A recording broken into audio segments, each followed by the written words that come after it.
Welcome to everybody. You are listening to Disclosure. I am Sean Boonstrom, and this program is brought to you by the good people at the Voice of Prophecy.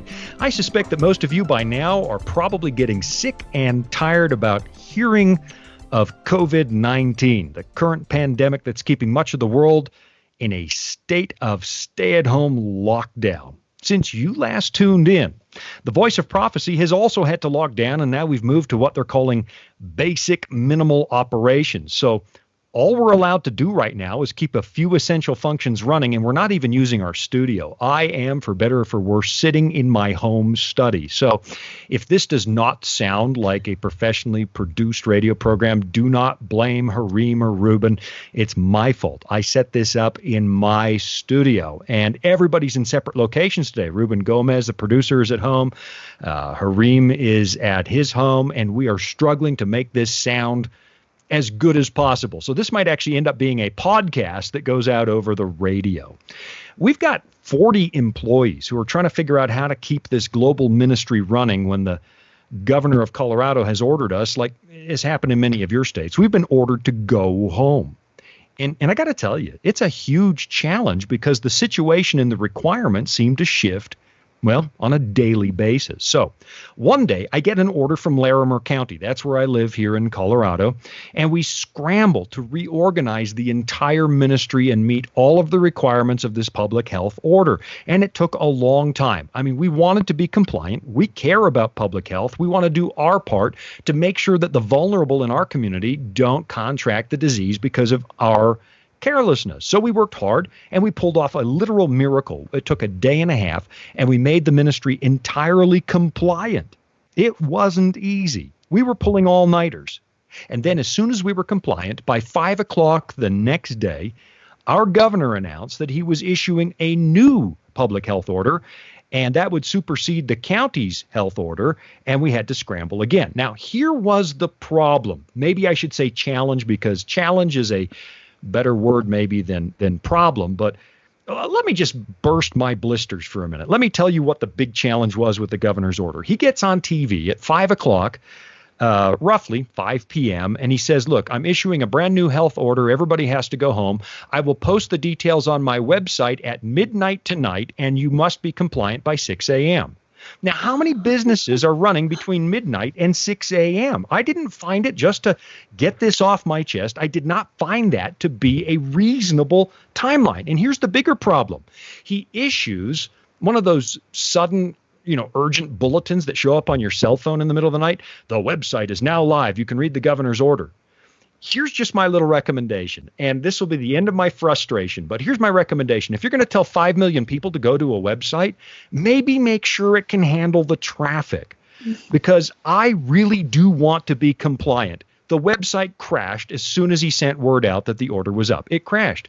I finally got into the website at 5:45 the next morning when I had 15 minutes to be compliant or face up to a year in jail. 15 minutes is not enough time to carry out, I'm just going to put this out there and maybe the governor could hear this. That is not enough time to carry out a complete restructure of an organization. You can't do it in 15 minutes. And so we scrambled. We had an emergency meeting. We made all the needed changes. Although I will be honest, I guess I could get a year in jail for this. It took us a little longer than 6 a.m. to make everything compliant. It was just the reality of the situation. So we set up all of our employees remotely, which is why you're getting a remote edition of this show today. And then we went home that morning. So I'm broadcasting from my study. This is not exactly a state-of-the-art recording facility, but here we are. We are doing our part to spread the stop of this coronavirus. And as you can imagine, this has created for me, I've expressed it, a lot of concern and anxiety. Just like it has for you. Some of you listening, you've been laid off. You have no idea when you're going back to work. Some of you, you run a small business. You have no idea how you're going to survive this shutdown, and you don't know if you're going to be able to keep your employees. You don't know if and when assistance funding is going to come through. Some of you are living in fear that someone you know, maybe somebody who's vulnerable, has a weakened immune system. Maybe they might become one of those horrible statistics, the people who can't survive this thing if they get it. And so there's a lot of frustration out there. there's a lot of concern and there's a lot of anxiety. And so here's what we're going to do today on the show. I mean, if the equipment works the way it should, and that's another source of anxiety for me right now, but if the equipment works the way that it should, we're putting in a call. Well, she's already online. You can see her if you're looking at Facebook Live. We've got in a call to Jennifer Jill Schwarzer from Abide Counseling, our in-house counselor who maybe can talk me down a little bit from my anxiety. So if you find yourself, no, I can't afford yours, right? But hey, no, everybody else can afford you, just not me, because they pay me in my paycheck jingles when I get my envelope. You can shake it and it makes noise, and you can spend it all at the bubblegum machine. So listen, if you've been laying awake at night, folks, wondering how you're going to pay your bills, how are you going to keep your home? How are you going to put food on the table? Where are you going to get toilet paper? That kind of stuff. You're going to want to listen to this. And so this is not going to be like the other COVID shows. Stay tuned on this one. We're not going to focus on how scary this is. We're going to look at maybe some answers about navigating the next few weeks that are ahead of all of us. So, Jennifer, welcome back to the show. No stranger to the show, but this is different, right? I actually see your study, your little you do. Jennifer my little cave. My Jen cave. Yeah, exactly. The Jen cave. Jen cave. Hey, my guitar, my hat. You're on the other side of the country from me, though, right? You're in Florida. So Orlando, Florida. What's it going on? What have you been watching happen over there? Well, it's really one of the harder hit states. It's thought to be similar to Italy because of the climate, because of the international travel, and the aging population of same as Italy. So there are concerns that we're going to get hit hard. If you look at a map of the country, of course, New York and the Northeast corridor is the hardest hit, and then going down the coast, there's a lot of action. Then Florida lights up. So we're not at the cusp of it, but we're up there in terms of the amount of cases. Yeah. We hold we're in number 5 right now. We've got 2,700 active cases today, and it's here in town. I know it's here. It started with one healthcare worker, and then it invaded a nursing home here. And once it hits the nursing home, it's bad news. Yes, that's right. That's right. So listen, what are you seeing? I mean, you deal with counseling. Are you seeing a bit of an uptick in the assistance people are seeking? Yeah, that's a good question. But actually, I was doing basically one day of counseling a week because I'm in a doctoral program, which is extremely demanding. Oh, lucky you. Yeah. Yeah. So so nothing has changed. I'm just home doing studies just like I was before. But I was doing counseling one day a week, and I'm not sure exactly all the factors. I had not been taking new clients because I was trying to cut down my caseload. It might be that it caught up, but all of a sudden I went through the floor. And my thinking is that people just, and my thinking is that people just knew that they were going to be poor.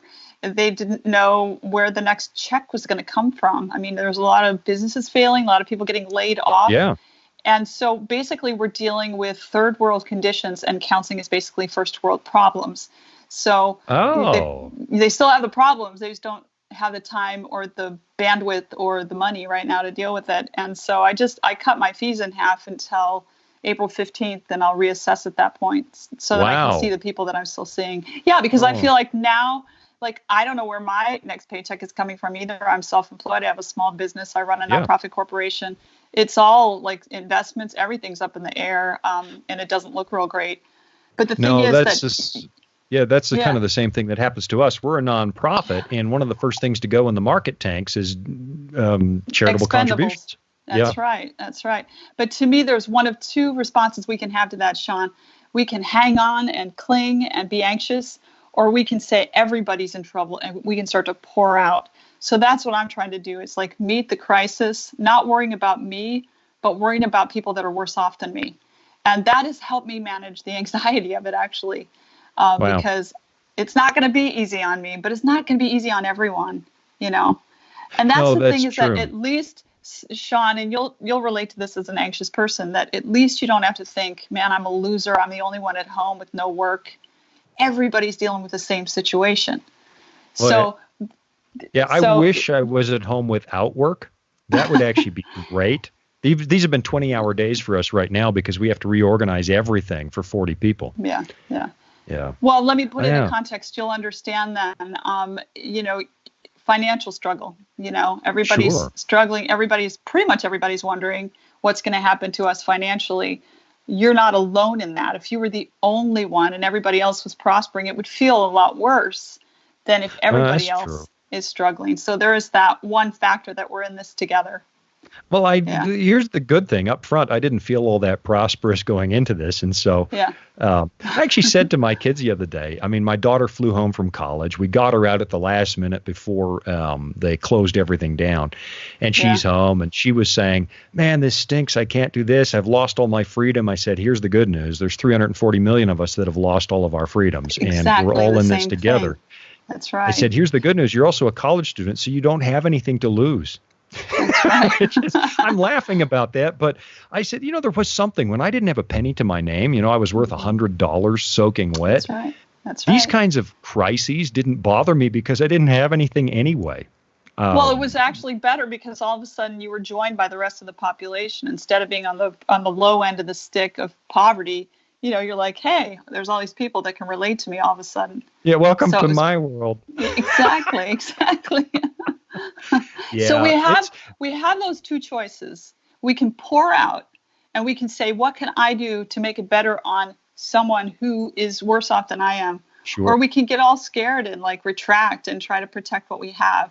And I think that the former response is just really powerful. And I've seen a lot of examples of that. The other day, we have Advent Health here in Orlando, and a bunch of people, of course, they can't go into the hospital, but of course, everybody at this stage wants to praise and extol the healthcare workers. They have become the overnight celebrities in our culture. And forget all the entertainers. Who cares about them right now? It's the health workers that we want to put on a pedestal. And so they knew they couldn't go in the hospital and thank them, but these drove of people, I don't know where they came from, flooded the parking lot and started flashing their lights and honking their horns to say thank you to the medical staff at Advent Health. Yeah, I thought that was a beautiful display of, everybody is trying to cheer each other on, or at least at our best, we're trying to cheer each other on and help us get through this together. So that was really a beautiful example. We've been noticing that here on our end. Ruben and I were talking a little while ago along with Gene. It's like there is an upside to this. We seem to be finding our heart back as an American people, and we're learning who our neighbors are. And this is horrible. Nobody wanted this, but to come out the other end of this, maybe with a reordered sense of priorities, might be the uptick of this thing. Well, now you're talking suddenly my we language. know what's important. Yeah, you're talking my language because there's a whole field of study called post-traumatic post-traumatic growth, or benefit finding is another expression for it. And it's this. Let me break this down for you. So we've got 30 seconds. We've got 30 seconds to the break. Okay. So what I'm going to do, I'm going to put you on pause because this is big. I can't believe I got something right up front. I mean, I said something that was correct. And that doesn't happen every day. So my anxiety is already dropping. Hey, you're listening to Disclosure. I'm Sean Boonstra. I'm sitting down with Jennifer Jill Schwarzer from Abide Counseling. We're talking about dealing with anxiety in the midst of a crisis. We're going to take a little break. I want you to listen to these details. We have things you can do while you're in social isolation. And I'll be right back after this.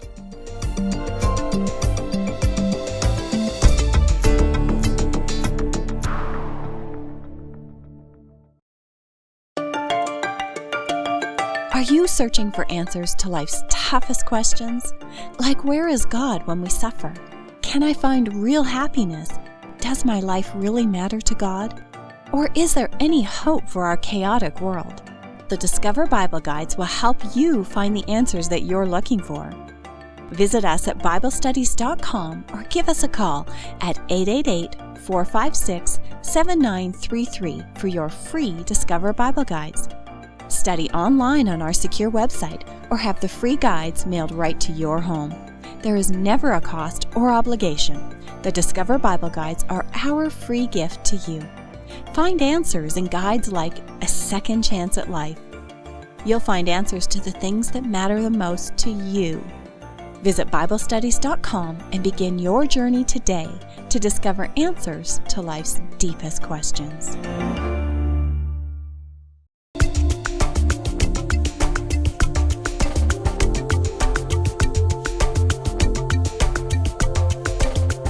And we are back from the break. You're listening to Disclosure. My name is Sean Boonstra. This program is brought to you by the good folks at the Voice of Prophecy. We're sitting down today, or we're actually Skyping with Jennifer Jill Schwarzer of Abide Counseling. And we're talking about anxiety, which seems apropos in the world that we live in. We've been through lots of crises in our lifetimes. We've been through oil shortages. We've been through recessions. We've been through 9/11. I went through the SARS epidemic in Toronto. I lived at ground zero. But this one feels different, and we're all sensing that this one is different because it seems to be affecting everybody, and there are rising levels of anxiety. And I know that, Jennifer, you deal with anxiety, and that's why I wanted you to come in and talk. And unbelievably, I got something right just before we took the break. I said, I think people are finding their better selves, or something to that effect. We're finding our better selves in the midst of this crisis, and I wanted you to unpack that a little bit, because that's actually a part of what you work with. Well, first of all, people's character comes out under pressure. And so you're going to see both extremes. You're going to see people looting or taking advantage of the vulnerable. You're also going to see people showing up as heroes and serving sacrificially. But another thing is that it's possible to find good things in the midst of the bad things. And we don't want to rush to that. We don't want to fail to empathize with the struggles that people are having. Sure. But there is a place for saying what good has come out of this horrific situation. And there's actually a field of study in the social sciences called post-traumatic growth, or benefit finding. And let me tell you how I stumbled upon it. I was noticing, as I'm studying trauma on a doctoral level, I was noticing that the gist of the studies that I was, consuming on a day-to-day basis seemed to be saying that trauma occurred and you can't do anything about it. I'm exaggerating a little to make a point, but that's kind of the message I was getting, because it would talk again and again about the effects of trauma. And then I was looking at the scriptures, and it was saying something completely different. It was saying that people actually grew from difficult experiences. So what I did was I looked into the science, and I said, I wonder if there have been any researchers that have studied benefits that come out of trauma. And it turns out there's this whole field called post-traumatic growth, where they actually show the things that come from a traumatic experience. So some of those benefits are things like, a stronger sense of purpose, deepened spirituality, more meaning in life. This kind of thing can happen to a person who goes through a trauma. And if you think about it, what we're going through right now is a mass trauma. A mass trauma is a situation, either an act of war or a natural disaster or something like this. We might call it a pestilence or an illness that basically outstrips our current resources. So here, as a collective society, we have a certain number of resources that help us get through day to day. All of a sudden, we've got this thing upon us that is greater than our resources. That's a really hard thing to face. It's difficult. There's a lot of bad things happening, but there's also some good things happening, and there's good things that come out of this. And you said it a minute ago. One of them is people seem to be pulling together. It seems to be pulling out of people their best selves, and also they seem to be pulling their resources to try to meet that resource deficit collectively. And there's this spirit that comes over people where they say, we can do this. There's a can-do attitude, not necessarily apart from God, but God promises to strengthen us from within, the Bible says. So God can strengthen us to meet challenges in very meaningful ways. I was just reading the other day about a charity in San Diego called Feed San Diego. They'd raised $6 million for people that were at risk of nutritional issues because of the current crisis. There's stuff like this. It's a fun thing to do is, go on the internet and look at what's happening on a grassroots level. There's another group called Summit Marches On. Summit, New Jersey has raised up these volunteers that are running to the store for seniors and shut-ins and people that can't get out. So there's these grassroots movements that are taking place that we see in situations like this are really actually suffering. And so there are things that come out of bad things. And I just think that's the gospel. That God took the tragedy of sin. Yeah. And it's not that he made it happen, but he took the raw materials that came out as a result of sin and transformed them into the plan of redemption. So I think that's a biblical principle. It's amazing what I'm discovering, actually, as I'm forced to be quiet a little bit. I've got things I need to think about. And I tend to obsess, but I've got kids, one in college, one finishing high school. Her graduation's probably canceled. My daughter's trying to figure out if she's got a summer internship this year, and a mortgage to pay and those kinds of things. But then in the quiet hours, I feel this tap on the shoulder sometimes when I pray.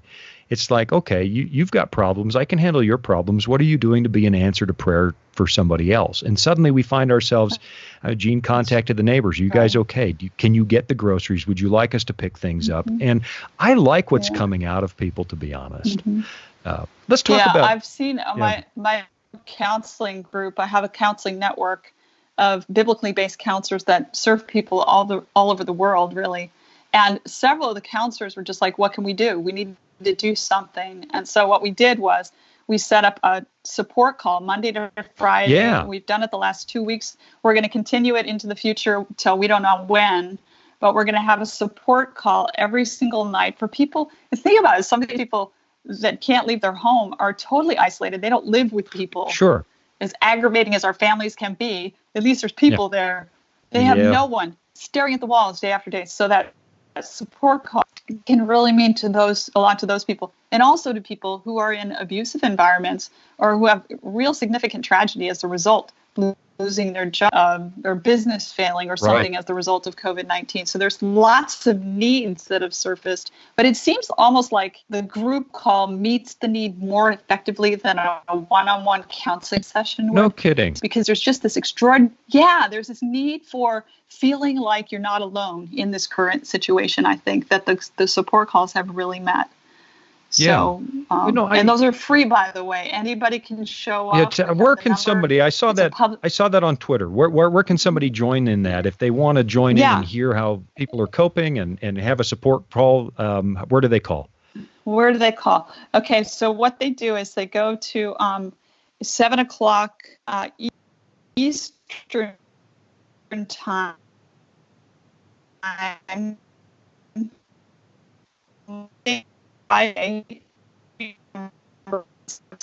Because right now, just go to abide.network. That's all you have to do is put in abide.network, and your search engine will take you to our webpage.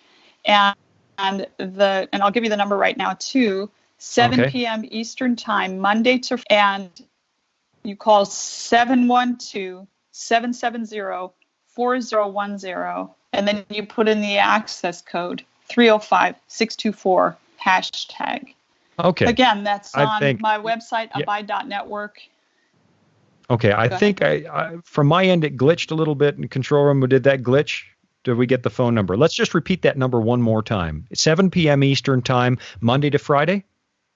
Yep. Okay. And the phone number one more time? 712? 712-770-4010. Okay. And the access code is 305-624. Great. # hashtag or whatever you want to call it. Okay.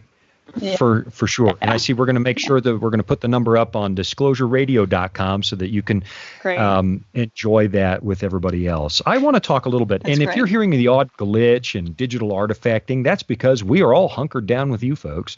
Well, not with you. We're hunkered down like you. You wouldn't want me hunkering down with you because, well, they've closed all the hairdressers and barbers, and my hair grows a 1/4 inch a day.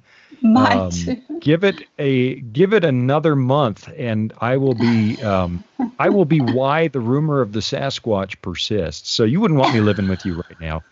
But we are in this together, and so we're doing this remotely. You'll hear a little digital artifacting. It's not great radio, but hey, we're still in business. We're going to figure out how this works, and we're in this together.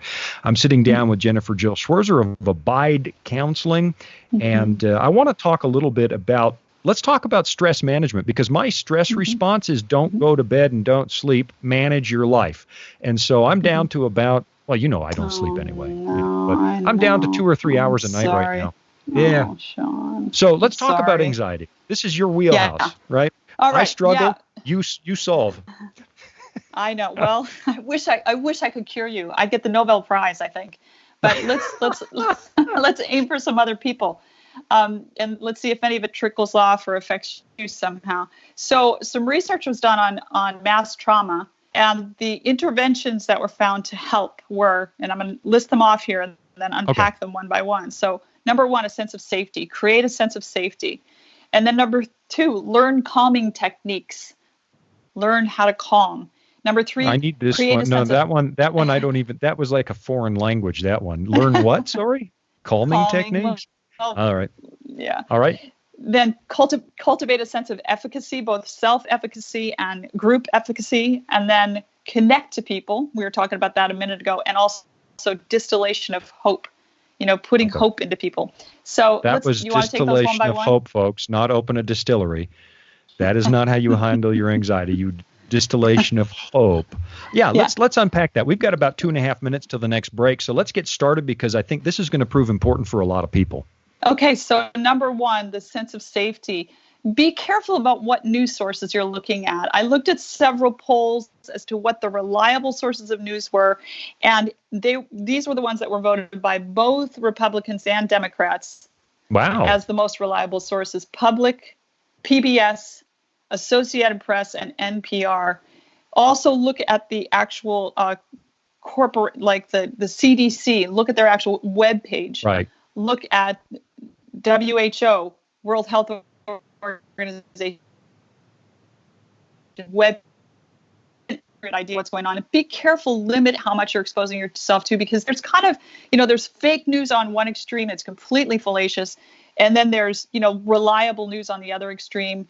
And then there's a whole bunch of gradations in between, stuff that's just exaggerated or that's politicized. Lean heavily toward the stuff that's subjective and not politicized. So it's a little bit like when you feel a little bit sick. Here's one that I've been guilty of. I feel a little bit sick at 2 a.m, so I get online and I try and diagnose myself. And doctors will tell you, I recently went to the hospital because I fell off the ladder and tore a ligament in my jaw, and I figured that it was my TMJ acting up. So I was doing stretches and stuff, and I made it worse. And I went in and they said, let me guess, Dr. Google? I said, yeah, and they rolled their eyes. And so I think the internet's not always your best friend. Wonderful source of information. I wish it had been there when I was a kid and had to write a report. But on the other hand, I think you're right. Making sure that where you're getting information is not a conspiracy theory. It's not, the off-the-wall tinfoil hat stuff. And everybody knows I love tinfoil hat stuff. I like putting on my tinfoil hat for fun. I do know how to take it back off, but I think right now the tinfoil hat's not helping anybody. No. And even anybody can set up a website. Anybody can set up a Facebook page and look legitimate. Yeah, and what does it really matter? Let's say that this really was an evil plot by some evil mastermind. What difference does that make today? I mean, you're right. I think getting a good source of information makes good sense, and I always try to balance that with the Bible. We've got like 20 seconds to the next break, and so we're going to take that break, and you go do what you need to do. I'll go do what I need to do, and we'll be back in a few seconds to keep up this discussion with Jennifer Jill Schwarzer about how to deal with anxiety in a time of crisis. So we'll be right back after these messages.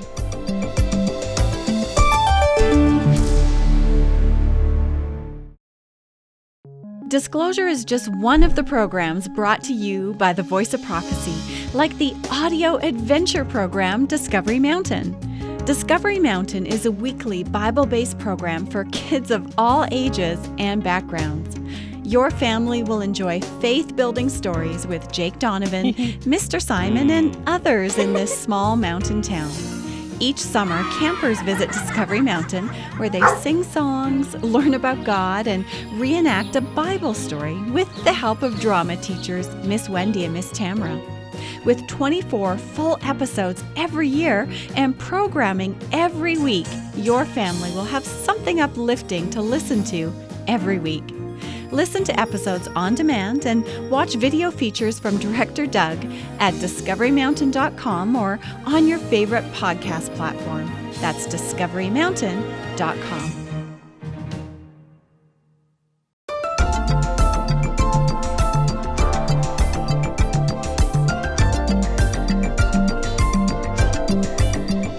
All right, we are back from the break. You are listening to Disclosure. My name is Sean Boonstra. This program brought to you by the good people at the Voice of Prophecy. Today, we are living in the midst of this COVID-19 epidemic. Pandemic is actually the word that they're using now because it's become so widespread and so far beyond what we find ourselves capable of dealing with at a realistic pace. And we're going to talk about what this might be doing in your home today. And I've got Jennifer Jill Schwarz from Abide Counseling with me. We're doing this over Skype because we're all holed up in our houses too.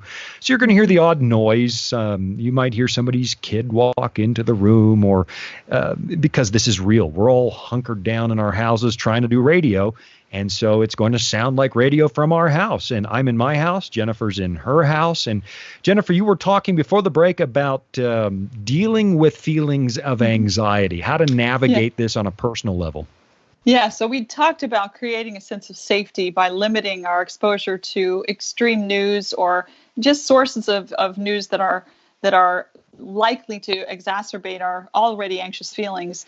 But I want to talk about calming techniques as well, because this is another thing that's been found to be effective for mass trauma. So calming techniques are things that we can do as individuals and together that help our limbic system quiet down. So I want to give a little brain lesson here. Take your fist, put your thumb inside of your fist and fold your fingers over. This is a diagram of your brain. This is your brain stem. It controls the physical.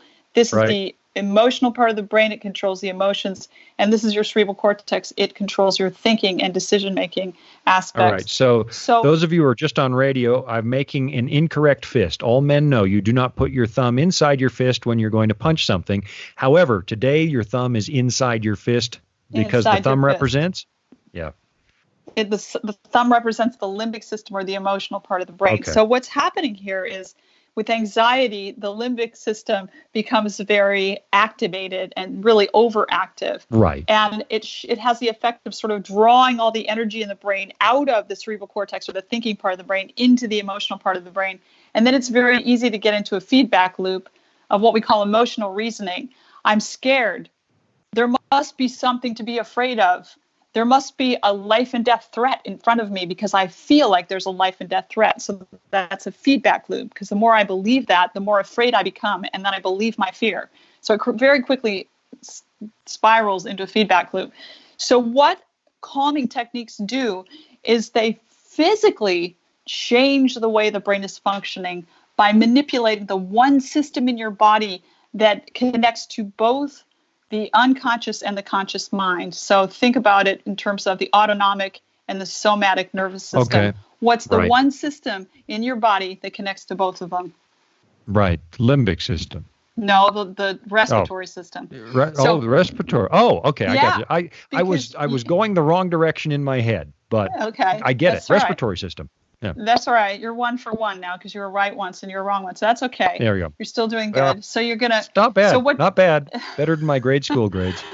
So the respiratory system is both conscious and unconscious. I don't have to think about breathing, but I can think about breathing. So what I'm doing is I'm connecting the cerebral cortex with the limbic system and enabling them to influence each other by engaging the breathing system. So this is so important. Now, what we do is, when people are anxious, they tend to hyperventilate. I don't know if you know that, but they tend to take in too much oxygen. So we're not wanting to hyperventilate. But what we are wanting to do is slow our breathing down to mimic the kind of breathing we experience when we're calm. Now, I know, Sean, you're never calm and you hardly ever sleep, but most people, when they sleep, they breathe very deep and very slow. What we're doing here is we're trying to slow our breathing down to trick our limbic system into believing that there is no threat. So everything is going to be okay. It's faith it till you make it. I call it faith it because I don't believe in fake. But anyway. Okay. So basically what you do is you breathe into the count of 6, hold for 2, breathe out to the count of 8, and then you pause a little bit. And if you can do this successfully, you get to where you're not feeling like you're gasping for breath. So what I've done to make this easy is I've created a song that people can breathe along with the song. And I'm gonna do this whole thing with a video and everything, but that's some of the resources. I'm doing a whole presentation on COVID-19. I call it Corona Care. And I give these resources to groups that ask to have this presentation. And that's one of the things I give them is this song. And I can give that to you guys as well if it would be helpful. Oh, wow. But learn some of those calming techniques. Also, deep muscle relaxation, where you tense and release different groups of muscles, can be very calming. So that's good. So learn calming techniques. So another important thing that we do is we don't want to just calm down. We want to have the right kind of activation. We want to increase our sense of efficacy.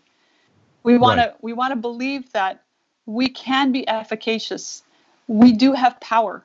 Here's the thing, Sean, is that Christians say a lot, I can do nothing without God. And they almost make it seem like God does things instead of them. Right. But I don't think that's primarily the way. I mean, he does sometimes do things that instead of us, like opening Red Sea and stuff. But most of the time, he's doing it within us.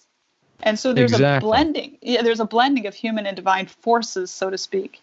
And so what we want to do is we want to capitalize on that need. We were created for power. God said, have dominion over nature. Sure. We were put in charge of something. That's right. So we were created for power and choices and options and volition. And what self-efficacy does is it sort of restores us into that frame of mind. So what we have to do in the current situation is aim for things that are doable. Like right now, you're not going to make Corona go away. You're not going to be able to go out and do whatever you want. You may not even be able to hold on to your job, but there are still some things you can do. Ask yourself, what can I do given my situation? The biggest barrier people have to doing the most constructive thing for the circumstances is wishing that the circumstances were different. Right. And you know what I'm saying?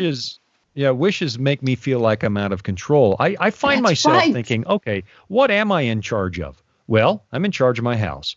I'm in charge of keeping the kitchen and the bathroom clean. I can do that. I can wash those down every day. And I just did something about mitigating this in my house.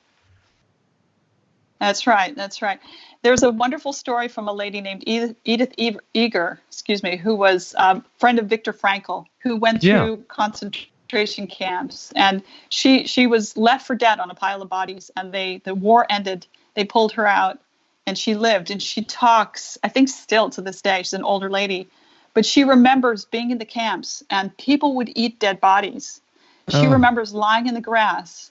They were trying to live. And she said, I chose not to eat the bodies. She said, but I remember lying in the grass, praising God that I still had a choice which blade of grass to eat. And so if we can learn how to do that, if we can learn how to say, I don't have every option, but I do have some options. Sure. First and foremost, my attitude toward the current circumstances is a choice that I can make. And so learning how to make the most constructive choices within your limited set of options is a really important skill for calming and self-efficacy. And we can also do that as a community. We can sit there and go, the government this and the government that, did everything wrong. That's how I started the show, complaining. Exactly. So this is whatever. We can say, we can harness the power of the grassroots and say, look, we're all in this together. And we not only are in it together, but we have all kinds of time right now, or at least some people do. And we can do some stuff, and we can decide what we can do to make things better for our communities, for our families, and for ourselves. So that's what I'm calling self-efficacy. Very, very, very important. I love that thought. Because I don't know, you've known me for a few years now, and one of the things I hate is feeling no control over stuff, and I can't be alone out there. It drives me nuts not to be in control. But right now, I'm in control of all kinds of things. I'm in control of when I eat lunch. I'm in control of choosing healthier foods to ramp up my immune system. I'm in charge of my prayer life. We gather as a family and claim God's promises every evening before we go to bed over our house. And there's something about it. I'm not stopping the plague, and I might not even stop myself from getting this eventually. But I'm still a human being, and I'm still in control, and not everything has been taken from me. Amen. And I love that benefit finding of we can have family worship now, because a lot of times people are too busy running in all different directions. They're stuck at home now. It's a great time to start a practice of daily praying with your family and reading from the scripture. There's a lot of good things coming out of it. We started Skyping family members that we never have time to hang out with last night. And we touched base with my folks and my brother. And I'm probably running ahead of you. And Jean and Naomi played Candyland last night. I said, why do you want to play Candyland at your age? They said, because we haven't played it since we were little, and who has time? And they had a blast. And it was bonding for them. And that's exactly what I was going to say next, is that connection is a really important feature of this. And now we have time. We have time to call people. We go through your Rolodex and identify who is it that I haven't talked to in years or maybe even decades. For those of you under 40, Rolodexes is what we all used to use to find people. It was made of little paper cards, like a card catalog, but you don't know what that is either. Okay, go ahead. Yes. It's your address book. And then it's your contact list. And then we want to instill hope in people. We want to keep optimistic. And I want to bring in a few texts, which I love. Yeah, let's do this. This harkens back to the whole concept of benefit finding or post-traumatic growth. I thought of 3 texts. James chapter 1, the works patience. Pay attention to the wording. And then Romans 5:3. And sorry, I was just grabbing my Bible. 1:3. That's right. Okay. 1:3, James 1:3, the trying of your faith works patience. And then Romans 5:3, tribulation works persistence. And then 2 Corinthians 4:7, for this light affliction, which is but for a moment, works for us a far more exceeding and eternal weight of glories. That's all the same works. And it's from the Greek, and I don't know if I can say this word, but katergesei, and it means to produce something or to bring it to finality. So there's an actual work that's going on in the trying of our faith, in tribulation, and in these light afflictions. There is benefit that's coming out of it. And, think about it. So many of us run around from our activities from day to day, just chickens with our heads cut off, and we wish we had a deeper walk with Jesus. Yes. Or we wish we had a closer relationship with our family. Or we wish we could overcome certain emotional or spiritual obstacles in our souls, God could be bringing us. He could be using this thing to work that in us, to work something that nothing but those circumstances could work. I'm not saying God made it happen, but I am saying, because, the devil's at work and God's at work and there's just all kinds of active. But I am saying that God can use what's actually happening. Yeah, he really can. And I found this, for, the last 30 years, I've been saying one day I'm going to have time for X and I will finally get around to doing it. Never happened until now. And so here we have the pause button. And I think that's the big silver lining for me. The pause button of the universe has been pushed. And there are things that I have meant to do for 30 years. I can do them now. That. And so, quickly, those 3 references one more time. We've got 30 seconds to the break. Those 3 references, so people can look them up again. James 1, verse 3. James 1:3, Romans 5:3, and 2 Corinthians 4:17. Yeah, here's a golden opportunity, folks, to build your relationship with God, too. You maybe know that you haven't given him the time you should over the last few years. You've got the time right now. We're going to take a little break, speaking of time, and we're going to come back with one more segment with Jennifer Jill Schwarzer and anxiety.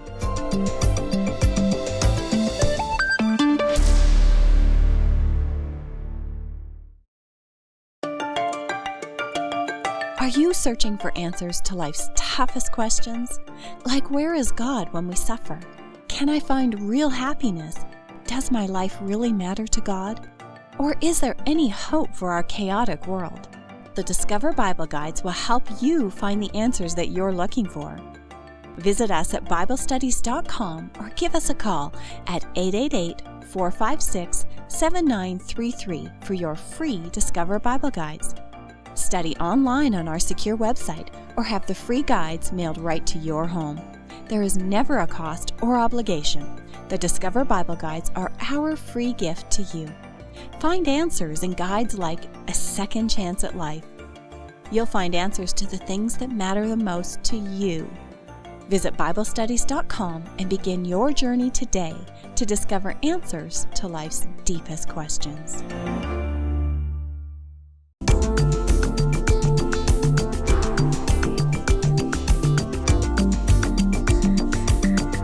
And we are back from the break. If this was a game of baseball, we would have just rounded third base, and we're headed for home plate.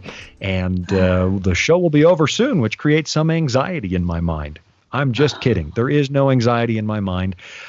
because I'm sitting down today. Well, sitting down is a generous term for what we're doing. We're Skyping across the country because we are all stuck in our houses under stay-at-home orders. And so we are Skyping a radio show. Warts and all, we're determined we are coming on the air no matter what happens in this country. And we're going to cling to hope and talk about God and Christ and the hope that we have in Christ. And today we're talking about anxiety because Jennifer is the CEO of Abide Counseling, and she's our go-to person when it comes to dealing with, well, anxiety and other related issues. And so just before the break, we went through a number of things that you can do to mitigate anxiety in your life. My favorite, Jennifer, was building a sense of control and efficacy because, well, I'm the son of Dutch immigrants, and we love to control our world. And so I did enjoy that. And I learned a lot there, though, and I know it was helpful. I want to ask you about something specific, though, because I'm about to bring up something that makes some Christians squirm. I know that I tend to live almost exclusively in the future, personally. I have that habit. I'm thinking 20 years out every time I'm planning, and that doesn't always help your sense of angst. And so I practice what some people would call mindfulness to sort of maintain, center myself, find a sense of calm. And the minute I say things like center yourself or mindfulness, I know I'm freaking people out. I really am, because we're afraid that mindfulness is a concept lifted straight out of Eastern mysticism. And there are forms of it that really are. I mean, I'm leery of some forms of Eastern mysticism and so on because they're inappropriate for the Christian. But let's talk about mindfulness. Is there such a thing as Christian mindfulness? Is this appropriate for the Christian? Is it permissible for the Christian? I think that everything of value ultimately stems back to God. Right. So everything that really matters to human health and, the benefits of health and the happiness in our existence would be ultimately traceable back to God and would have some kind of expression, I think, in Scripture. Sure. So I don't feel threatened by certain principles being developed and shared within a certain religious context, just because they're shared within that religious context, if they have their roots in Scripture. In other words, I don't disallow things just because another religion espouses them, because then what I'd be doing is I'd still be letting that religion dictate to me what I believe and what I don't. I'm just reacting to it instead of embracing it. But it's a lot of religions say God is love. They're not wrong about that. They might be wrong about how they express it, but they're not wrong about the principle. Nothing develops truth with the precision, the level of precision as I think Christianity, and the basic fundamental principles of Christianity are different than the other world religions as far as I'm concerned. But that doesn't mean that everything about those religions is wrong. So just because Buddha said something doesn't make it wrong. So mindfulness, as is practiced in the mainstream social sciences and counseling offices today, is taken from Buddhism. But the million-dollar question, which you just asked a minute ago, is it biblical? So what I've done is I've gone into basic, mindfulness practices as are practiced in, secular realm, and I've identified the aspects of it that are beneficial, that I would say are making a difference. You can have a certain kind of therapy where you do cartwheels, so do cognitive restructuring. Well, the cartwheels aren't helping, but the cognitive restructuring, well, then you package it as this certain kind of therapy. It's going to say it works, but it works because of what's right about it, not because of what's wrong about it. So I wanted to go into mindfulness and say, what's right about it? It may be packaged with some things that aren't helpful, but something is working. It's empirically validated over and over again. So what are those things? So as I was able to look into it, I identified, number one, breathing. And we did that a minute ago. We talked about deep, slow breathing is generally used in any form of meditation, including mindfulness meditation. And I explained why that breathing is beneficial. And by the way, the pen of inspiration, a person who I believe was inspired, Ellen White, that students should be taught how to breathe. When you have to teach someone how to breathe, that implies that they don't already know how to breathe, right? So people have to be taught how to breathe. So there's nothing wrong with breathing in a way. Breathing is a good thing. That's my point. Right. So breathing is one of the aspects of mindfulness that seems to really benefit. Then focus is the other one. And you just mentioned going on a walk, come back from the walk. You didn't remember anything from it because you didn't focus. And that's okay. You don't always have to focus. But the ability to zero in on something and screen out distractions is a really important mechanism of the human brain that apparently has a calming influence. And here's, I think, one of the reasons why.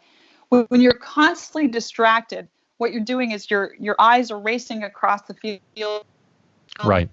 of vision, a notification over there. Someone came in that eye movement. You can just see it in the way that I'm moving.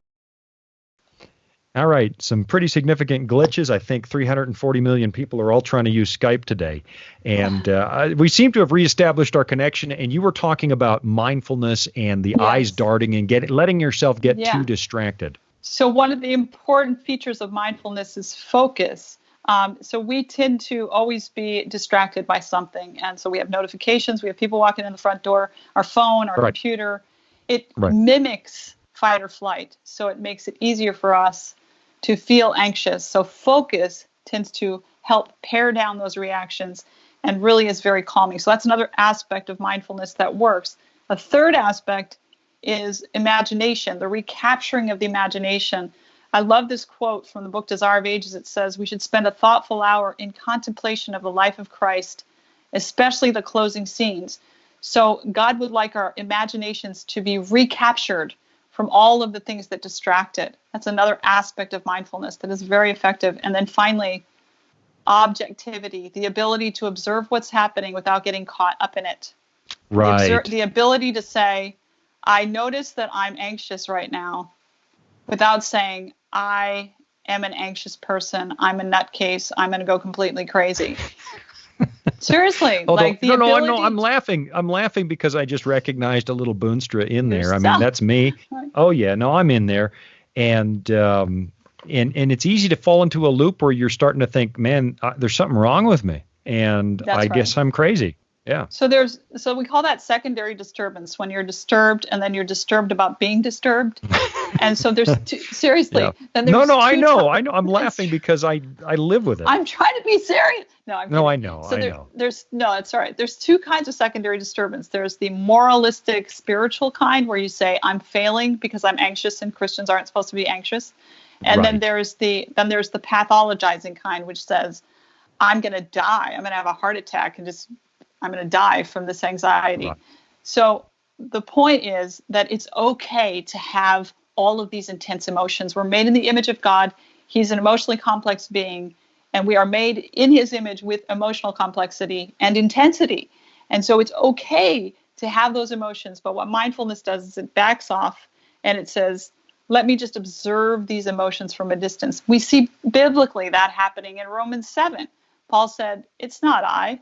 It's sin that dwells in me. He's backing up from his temptation cycle and observing it. And that's one of the most angst-ridden passages in the entire Bible in Romans 7. It's like, and this is the great apostle, and he's but you're right. He steps back suddenly and says, "Wait a minute, I see what's actually going on here." Well, then he says that, but he resolves the anxiety at the end because he says, "I myself, with my mind, serve the law of God. I'm a committed Christian, right? But with my flesh, the law of sin." So your emotions and your body is going to do things at times you don't want it to do. Learning to say it's doing its thing and that's not who I am is a really important tool. And it's really essentially at least part of what mindfulness is. Right. So I think that those things have been borrowed from the truth, been borrowed from God, been borrowed from Jesus, been borrowed from Scripture.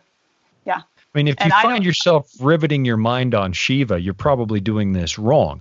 But if you're looking at the principles, they're there. And I'm thinking about Matthew 6. I know we just have minutes to go, but Matthew 6 is a go-to passage for me. In the Sermon on the Mount, Jesus says, do not worry about your life, what you'll eat or what you'll drink. He's forbidding me to worry about tomorrow. And it's the verse at the end that gets me. Honestly, it gets me. I struggle with this. Therefore, do not worry about tomorrow, for tomorrow will worry about its own thing. Sufficient for the day is its own trouble. So I've got permission. Okay. All I can actually deal with is right now. And that is a degree of mindfulness. What is today? And so today is get the laundry done. Cook a meal for the family. Tomorrow will come and tomorrow will have its own problems. And I think and he spends all this time in that passage saying, would you look around you, look at the birds, look at the flowers, take a look at the world. Is God not in control? That seems to me to be Christian mindfulness. I totally agree with you. And I think it's completely fine. And, if Buddhists want to use that or if Hindus want to use that, God isn't going to call them a plagiarist or put a copyright on it, so it's only available to some people. God is very generous by his very nature. But I think anything good and beneficial we can trace back to his word. And you've done a great job of that today. And by the way, God says you shouldn't worry. It's a moral imperative, Sean. And I know that's hard for you. And it actually is. But worry is listed as a sin. We don't read this carefully enough. And it's a sin because I am now telling the universe through my actions that I do not believe God can handle this. But all and of God's faith biddings isn't are about enablers. feeling. Yes, they are. And That's faith right. isn't about how you feel. How I feel changes with the newscast tonight. Faith is, you know what? I choose today. And we always have choice. I like that you talked about choice being an important part of dealing with anxiety. I can choose today to believe.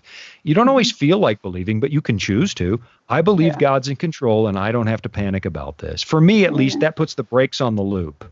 That's right. That's very good. That's good. All right. One more time. If people want to join you Monday to Friday at 7 p.m. Eastern time, how can they join in on this group call for support? So you want me to give them the number again? Yeah, so that go ahead. Give us that number, 721. 7 p.m. Eastern time, and then that would be 712-770-4010, 712-770-4010, and the access code is 305624 hashtag. Okay, 305624 hashtag. That will connect you with Abide Counseling. You have an evening. What can people expect if they do call in? It's a simple support call run by a professional or a paraprofessional that I have personally trained in the Abide Counseling Network that will, take prayer requests and share God stuff that'll help you get through this current crisis, basically. Fantastic. And you'll have other people there that are in the same situation you're in. So we'll come together. It'll be a connection point. Thank you for what you're doing. I mean, thank you for using this crisis to reach out and be a blessing to others. One last question. Do you have enough toilet paper for the next month? I think I'm good. Yeah. I found one pack yesterday at Safeway. One. And I got it. So I'm good for a week. I'm not worried about it. No, I'm not actually worried about any of those things. And so, listen, Jennifer, always a blessing. Thank you so much for taking time to join the program today. I always learn a whole bunch. I am living this like everybody else, and you've given me some things to study from the Word of God and some principles to live by, and you're always a blessing when you dial in. Folks, you want to visit the website one more time, Jennifer? Abide Counseling. It's just simply abide.network. Abide. You can't miss it. Okay, abide.network. And come to voiceofprophecy.com too. We have all kinds of resources for you to grow closer to God during this time when you're at home. Until next time, thank you so much.